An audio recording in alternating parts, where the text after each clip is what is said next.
തണ്ണിമത്തൻ കൃഷിയിൽ 100 മേനി വിളവെടുത്ത് മലയോരത്ത് ഒരു കർഷക. ചേന്നമംഗല്ലൂർ പുൽപ്പറമ്പ് സ്വദേശിനിയായ സഫിയ കൃഷി ചെയ്ത തണ്ണിമത്തൻ കൃഷിയാണ് കഴിഞ്ഞ ദിവസം 100 മേനി വിളവെടുത്തത്. കിരൺ വിഭാഗത്തിൽപ്പെടുന്ന തണ്ണിമത്തൻ്റെ വിളവെടുപ്പ് ഉത്സവം മുക്കം നഗരസഭാ ചെയർപേഴ്സൺ അഡ്വക്കേറ്റ് ചാന്ദിനിയും മുക്കം കൃഷിഭവൻ ഓഫീസർ ഷബീർ അഹമ്മദും ചേർന്ന് നിർവഹിച്ചു. ചേന്നമംഗല്ലൂർ പുൽപ്പറമ്പ് സ്വദേശിനിയായ സഫിയ കൃഷി ചെയ്ത തണ്ണിമത്തൻ കൃഷിയിലാണ് 100 മേനി വിളവെടുത്തത്.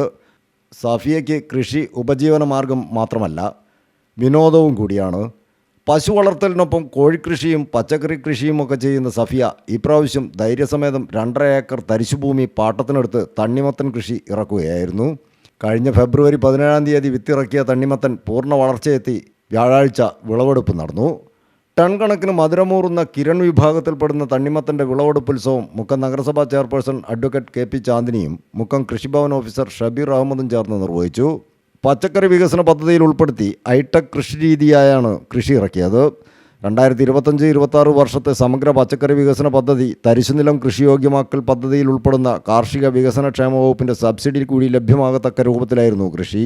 ഉദ്ഘാടന ചടങ്ങിൽ വാർഡ് കൗൺസിലർ ജസീല അസീസ്, മുക്കം നഗരസഭാ കൗൺസിലർമാരായ വി ബനൂജ, ഷരീഫ് വണ്ണക്കോട്, ലീല പുൽപ്പറമ്പിൽ, പി റഹ്മത്ത്, എ.പി. നസീം, ഷഫീഖ് മാടായി, പത്മനാഭൻ, ബഷീർ അമ്പലത്തിൽ തുടങ്ങിയവർ ചടങ്ങിൽ സംബന്ധിച്ചു.